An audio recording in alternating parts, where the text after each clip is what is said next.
quiet down a little bit and take you in to Mr. Asaf Skagel, and we are going to try to get a question right after this answer. So stand by just a sec. Passage, because people need help now. Folks have credit cards maxed out, can't make rent payments, car payments, can't afford prescriptions, can't afford child care.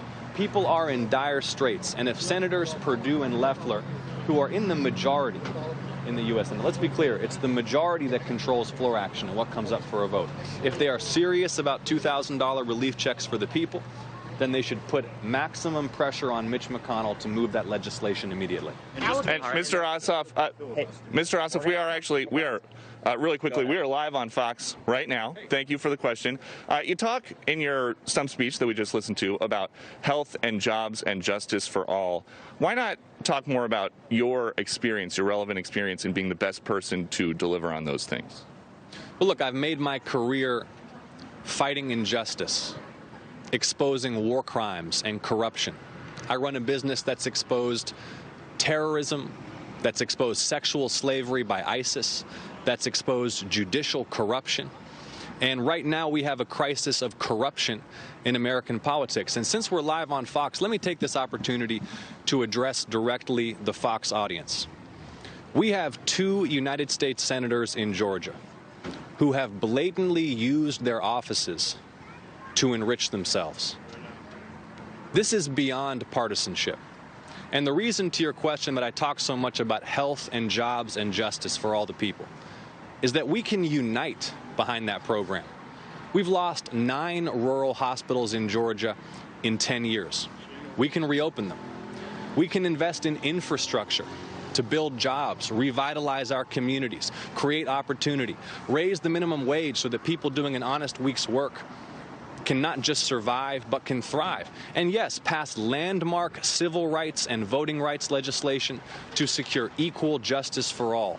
And I humbly and respectfully request the support of everyone who is tuned in on Fox right now.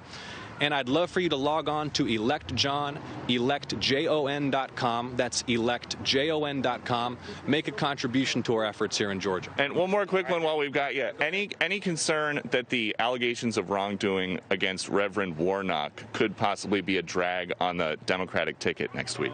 None whatsoever. Reverend Warnock addressed this issue a year ago. And here's the bottom line. Kelly Loeffler has been campaigning with a Klansman. Kelly Loeffler has been campaigning with a Klansman. And so she is stooping to these vicious personal attacks to distract from the fact that she's been campaigning with a former member of the Ku Klux Klan. I mean, we deserve better than that here in Georgia. And I want to encourage everybody to make a plan to vote on Tuesday. Thank you so much. All right, thank you, Mr. Ossoff, very much. All right, and we will send it back to you guys. Yeah, Jon Ossoff is going off on Fox News live. All right, so here's what happened. Basically, Ossoff is at an event. A Fox News reporter that is live kind of walks up to him with a camera and interviews him on the spot, maybe trying to catch him off guard a little bit. But Ossoff is ready. But I think he made a huge mistake here, and it's one of those things that I'm like, I hate it when Democrats do this. Because the thing is, they always have good intentions, but sometimes the actions don't really work. Let me explain. So, the first part of this interview, he's talking about the insider trading claims with Loeffler and Perdue, which are damning, right? If you haven't heard this before, essentially what they got congressional briefings on the coronavirus and told everyone, nothing to see here, not that big of a deal, it's just like the flu. Well, they also sold all their stocks and invested in PPE because they heard about the coronavirus and their first thought was, hey, I can make some money off this right here. Yes, sounds very becoming of a United States senator. And so it's great for Ossoff to call them out on that. But the second part of this, accusing Loeffler of campaigning with a KKK member, is just bullshit, right? If you haven't seen the picture, basically what happened is Loeffler was at an event. She took a picture with a guy, nice little selfie, and it turns out that guy was a skinhead who actually killed someone back in the 90s. So it's one of those things. It's not a good picture, obviously, but Once Loeffler and her campaign were made aware of who that was and that picture went viral, she quickly distanced herself and said, hey, I didn't know who that was. Just took a picture with someone. It's a very simple and easy, I don't even want to call it a mistake. I mean, it's not like she's endorsing white supremacy. She took a picture with a guy. I mean, come on. I mean, it's completely not reasonable to attack her on that merit. And the shit thing is that Ossoff spent the first part of this talking about making a good, excellent point, right? And it's like, okay, that really makes a lot of sense. And then he follows that up with bullshit, okay? And so that really kind of cuts into his entire argument.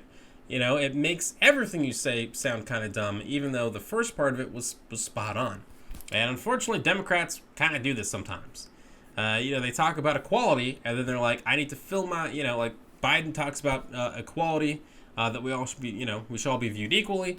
But then also for Biden's cabinet, he's like, I need the most diverse, the most minorities in my cabinet possible. Well, if everyone's equal, then why are you trying to, pick just minorities for your cabinet? It's one of those things. Like I said, it's a good intention there, but sometimes it just doesn't make a whole lot of sense. But hey, looks like Jon Ossoff is probably going to become the youngest senator, so he will definitely be around for quite a bit longer. And you should stick around and subscribe to Citizen Pete. Do me a favor, maybe like this video, subscribe to the channel, and leave me a comment. I want to know what you guys are thinking out there. Hey, what's going on, everyone? Thank you so much for watching Citizen Pete. I really appreciate it. If you haven't already, click that little subscribe button, maybe the like button, and hey, maybe just leave a comment. I want to know what you're thinking. What do you think about all the politics and news and all the stuff that's going on in our country?